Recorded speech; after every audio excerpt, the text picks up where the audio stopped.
विद्यार्थी मित्रांनो, एम-एच-टी-सी-ई-टीचा form edit करायचा आहे. तर आता तो तुम्हाला एडिट करता येणार आहे. पण कधीपर्यंत?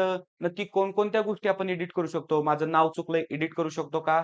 तर ठीक आहे, करू शकतो. डेट ऑफ बर्थ चुकली आहे, एडिट करू शकतो. मला पहिल्या अटेम्प्टचा मी फॉर्म भरलाय, पण सेकंड अटेम्प्ट पण द्यायचा आहे, एडिट करू शकतो. पी फॉर्म भरलाय, पी पण द्यायचा आहे, एडिट करू शकतो. मग या सर्व गोष्टीबद्दल कशा पद्धतीने या गोष्टी तुम्ही एडिट करू शकता तुमच्या फॉर्ममध्ये, त्याचबरोबर नक्की काय-काय तुम्ही एडिट करू शकता. या व्यतिरिक्तही आणखी काही डिटेल्स म्हणजे तुमचे फोटो असेल, सिग्नेचर असेल, तुम्ही जे डॉक्युमेंट अपलोड केले ते सुद्धा तुम्हाला चेंज करता येतंय का? या सर्व गोष्टींबद्दल आपण माहिती घेणार. तत्पूर्वी माझी तुम्हाला विनंती राहील, की चॅनलला नक्की सबस्क्राईब करायला पाहिजे तुम्ही. ओके. आता मी तुम्हाला डायरेक्टली ऑफिशियल वेबसाईटला घेऊन जाणार. त्या ठिकाणी तुम्हाला जी नोटीस आहे, सेलने रिलीज केलेली ती नोटीस दाखवणार. त्याच्यामध्ये सांगितलेलं आहे, की कोणत्या गोष्टी एडिट करता येतायत आणि त्या कशा करायच्यात आणि त्याच्यानंतर मी तुम्हाला लाईव्ह इथं एक डेमो स्टुडंटचा एक फॉर्म तुम्हाला ओपन करून दाखवणार आहे. आता डायरेक्टली आपण Googleला जाऊया आणि या ठिकाणी महासीईटीसेल.org या वेबसाईटवर आपल्याला यायचंय. ओके. वेबसाईट ओपन केल्याच्या नंतरनं पहा, तो तुम्हाला first of all me notice दाखवतो. तर नोटीसमध्ये पहा नोटीस कशी पाहिजे, तर डाउनलोड ऑप्शनमध्ये जायचंय, नोटिसेस आणि या ठिकाणी दिसेल एम-एच-टी-सी-ई-टी, पी-सी-एम, ओके. इथं डाउनलोडवर क्लिक करायचंय. तर ही आहे ती नोटीस. इथं क्लिअरली त्यांनी सांगितले तुम्ही नोटीस रीड करू शकता.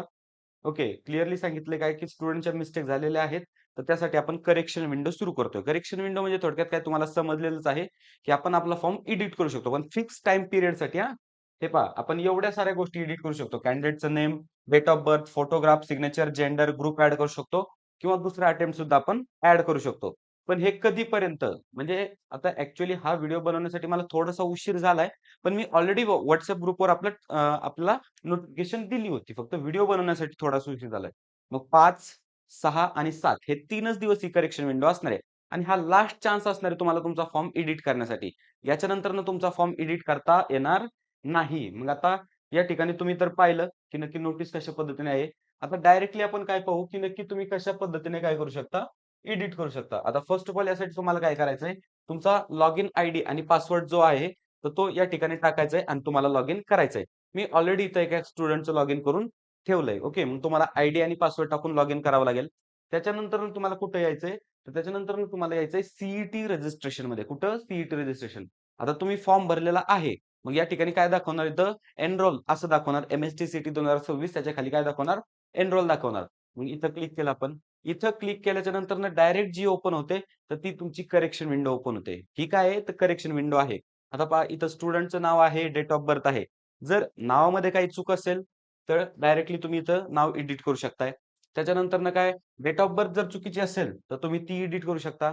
त्याच्यानंतरनं महत्त्वाची गोष्ट म्हणजे काय, समजा जेंडर वगैरे तर आहेच. त्याच्यानंतर या स्टुडंटने आता दोन्ही अटेम्प्टसाठी फॉर्म भरलेला आहे ना, तर त्याच्यामुळे इथं सिलेक्ट होऊन येते. जर तुम्ही सेकंड अटेम्प्टसाठी फॉर्म नसेल भरलेला, तर या ठिकाणी काय येईल अनटिक येईल ते तुम्हाला टिक करायचंय. जे काही अप्रोप्रिएट पेमेंट असेल तुमच्या कॅटेगरीनुसार. समजा जर तुम्ही कॅटेगरीमधनं असाल म्हणजे काय एस-सी-बी-सी त्याच्यानंतर एस-सी, एस-टी, व्ही-जे, एन-टी, ओ-बी-सी या कॅटेगरीमधनं जर असाल, तर तुम्हाला ₹1000 पर अटेम्प्ट फी भरायची आहे. आणि जर तुम्ही समजा ओपनमधनं असाल, तर तुम्हाला ₹1300 फी भरायची आहे. ओके. तर या स्टुडंटनी ऑलरेडी पी-सी-एमसाठी दोन्ही अटेम्प्टसाठी अप्लाय केलंय. त्याच्यामुळे इथं टिक होऊन आलंय. जर अप्लाय नसतं केलं, तर इथं टिक करायला ऑप्शन आला असता.